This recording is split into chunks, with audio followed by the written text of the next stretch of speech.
killer who refused the Gallows executed. This story is 100% true and took place in the state of England of a man called John Lee, who grew up in a very poor family and lived with his half-sister from his deceased mother. One day, John asked his sister to try to make him work for Miss Keys, an old lady who lives alone in a large house, and his sister was working to serve her day and night.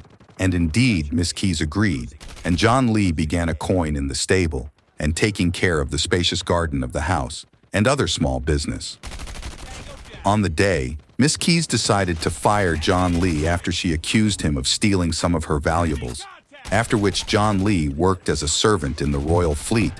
But he was also expelled after a short period of discipline, and many periods passed as he moved from work for work, and every time the official immediately expels him on charges of theft. When the situation narrowed him, he decided to ask his sister to mediate for him again at Miss Keys to work again, and promised her that he would not make any mistake this time, and indeed he started a coin. But he returned to the same old habit, so Miss Key immediately deducted the mattress and discounted from him for the value of the things he stole. So he became very angry and promised revenge on Miss Key, in full view of the maids. The next day, while Miss Keys was out of her office for the ground floor of the house, an unknown person attacked her and started beating her with his iron pieces, and then she cut off her neck with a sharp knife. And these tools were John Lee's tools during a currency. And the killer was not satisfied with all this, but then set the bodies fire, which woke the maids. At this time, John Lee's run to ask for help from neighbors, saying that Miss Keys had died, although he supposedly had not seen her until this moment. Then he entered the house to save his sister and the rest of the maids, during which one of them noticed that his hands had a large wound.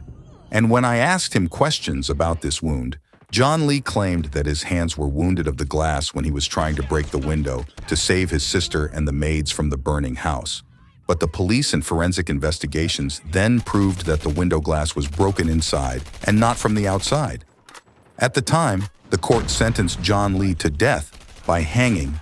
John did not shake or appear to him any signs of panic and fear, but he stood calm and strangely felt that some thought that he was a jinn. But then he uttered only one word: God knows that I am innocent. A few nights passed in prison.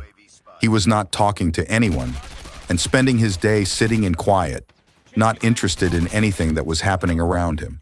And on the night of the death sentence, the prison guards came with his last dinner, so he had an inspinge and a strange appet, and it was a very scary calm for everyone around him.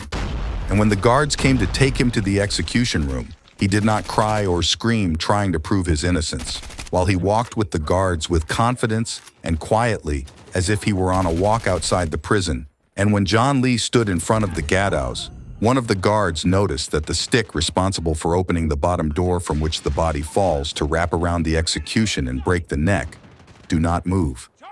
They immediately removed him from in front of the gallows and asked the official to fix it. But the mechanic found that it was completely healthy and supposed to work. They tried to execute again in time, but the farmer never moved. John smiled me and said to them, "Didn't I tell you that God knows that I am innocent?" What spread the horror of the guards and the people who were attending this scene, so that the officers decided to return it to prison again and bring someone to repair the gallows again. And indeed, they came with another mechanic to repair the gallows, and returned John Lee in front of the gallows, but failed to hang for the third time. So they sent the order and the details of what happened to the Supreme Review Committee in London, which ruled the cancellation of the death order and the imprisonment for life imprisonment.